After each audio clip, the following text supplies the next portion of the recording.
Oi pessoal, bem-vindos à segunda aula, que, como eu já falei na primeira aula, é sobre conversão de unidades e aplicação de análise dimensional para resolução de problemas. Primeiro, falando do que são unidades. Unidade é um padrão que permite comparação entre diferentes dados da mesma grandeza física. Por exemplo, unidade é o que permite que você compare a massa de um objeto com outro objeto, mas no caso, unidade não permite que você compare a temperatura do objeto com a velocidade de outro. E para além disso, unidade é o que permite a expressão de medidas de grandezas físicas. Quando você está medindo uma grandeza física, você só falar um número aleatório não tem significado nenhum. Eles precisam de unidades para que você entenda qual é o significado desses números, inclusive para você até entender qual grandeza física é que está sendo discutida.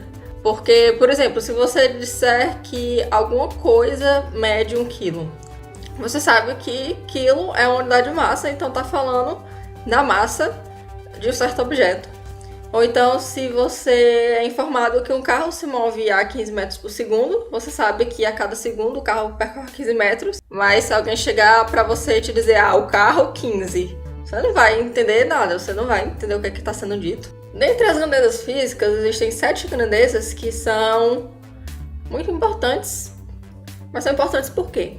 Elas são chamadas de grandezas fundamentais porque as demais grandezas são derivadas dela.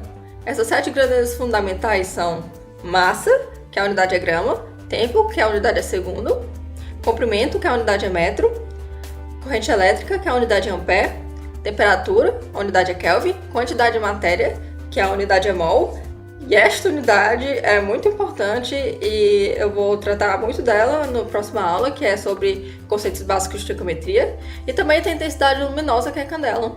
E talvez você pode estar se perguntando como é que as outras unidades são derivadas dessas. Isso é porque as demais unidades de medida são produtos e ou quocientes dessas unidades. Por exemplo, a velocidade é metro por segundo, sendo que metro é a unidade de comprimento e segundo é a unidade de tempo e metro por segundo é o quociente entre essas unidades. Outro exemplo também pode ser o Newton, que o Newton é quilograma vezes metro sobre segundo ao quadrado, que no caso, na aula anterior nós já vimos que isso na verdade é massa vezes aceleração, sendo a aceleração uma unidade derivada da velocidade. Começando a falar de conversão de unidades, primeiro, eu queria passar rapidamente sobre a importância de você saber converter unidade. Nas ciências, em geral, você entender as unidades é muito importante, você saber converter também é muito importante, porque nós temos o Sistema Internacional de Medidas, e ele não existe de graça, ele não existe sem motivo. O Sistema Internacional de Medidas permite que as informações sejam padronizadas, o que significa que elas podem ser melhor entendidas. Se você está no Brasil e você faz uma medida e você adequa a si, essa medida vai ser entendida do outro lado do globo, vai ser entendida no Japão, vai ser entendida na Alemanha, vai ser entendida em todo canto.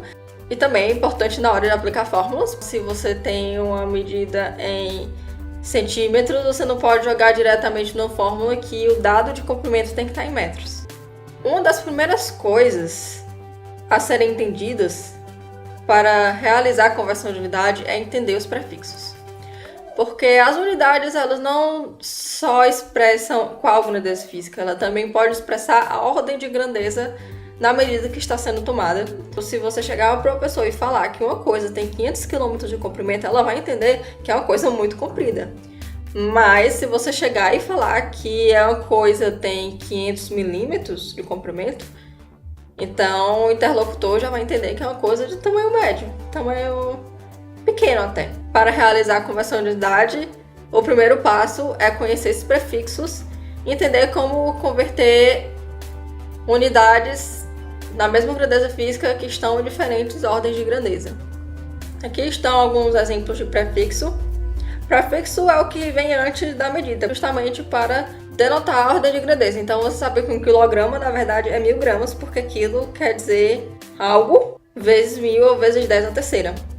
Esses aqui são os principais, que eu acho que são os mais utilizados corriqueiramente.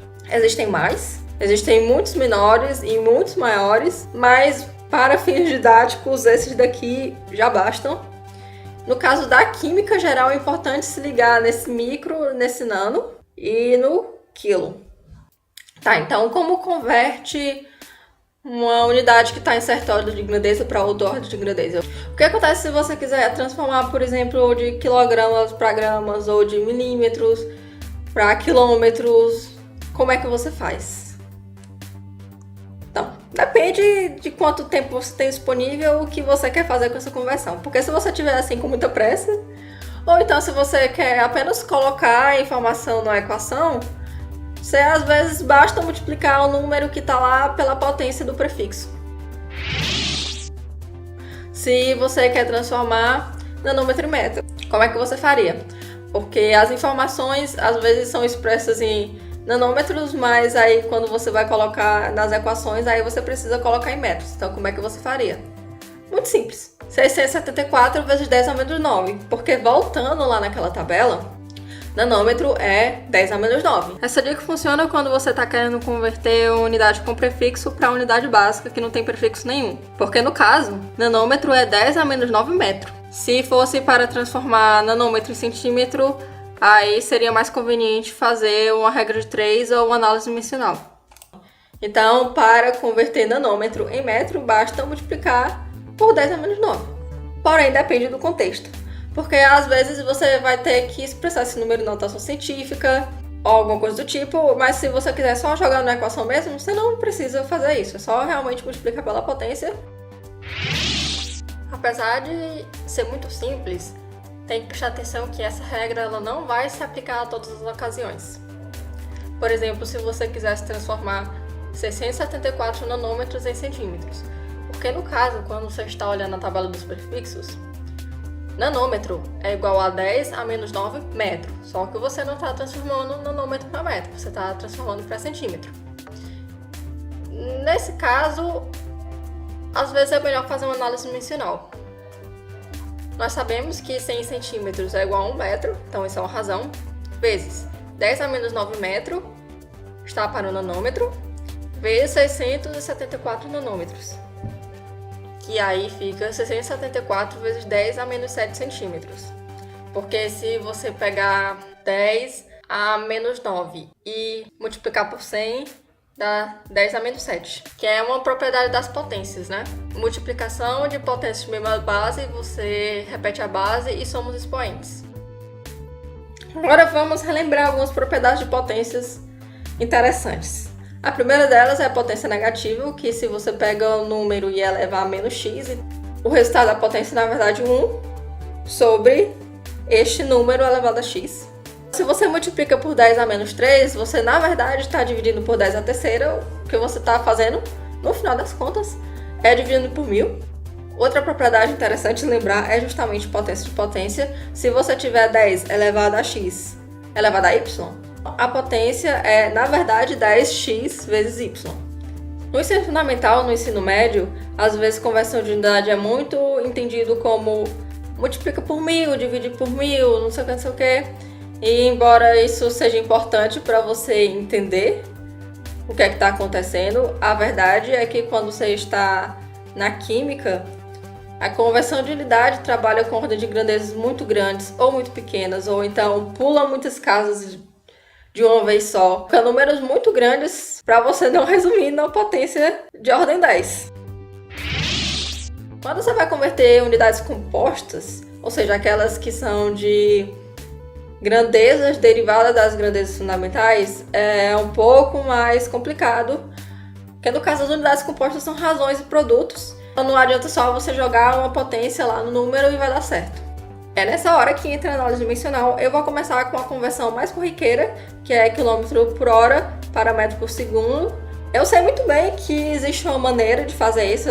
Você faz um para o outro, você multiplica por 3, alguma coisa assim. Eu não lembro e eu não preciso lembrar, porque se você entender a análise dimensional, você converte um no outro sem precisar se lembrar. O exemplo que eu vou fazer aqui nessa aula para vocês é o seguinte. Vamos transformar 15 metros por segundo para quilômetro por hora. Nessa análise dimensional, o que eu estou querendo fazer é converter o metro que está lá em cima para quilômetro e o segundo que está lá embaixo para hora. A primeira coisa que você se lembra é que 15 metros por segundo, na verdade, é uma razão. 15 metros para 1 segundo. Você se lembra que 1000 metros é igual a 1 quilômetro. Isso é uma razão. Você pode multiplicar isso para cancelar metro com metro. Em cima já fica o quilômetro, que é o que você quer. E aí depois você tem que tirar esse segundo do denominador e colocar a hora. Você considera que 60 segundos é igual a 1 minuto. E aí cancela segundo com segundo e fica 1 minuto ali embaixo. E aí você considera que 60 minutos é 1 hora. Então cancela minuto com minuto e fica só hora ali embaixo. Então fica 54 km por hora depois que você pega 15, multiplica por 60 de novo e divide por 1000. Então eu coloquei na descrição do vídeo o link do Drive para uma lista de exercícios que eu fiz para vocês praticarem isso que eu passei nessa aula. E é isso, espero que tenha ajudado alguma coisa. Até a próxima!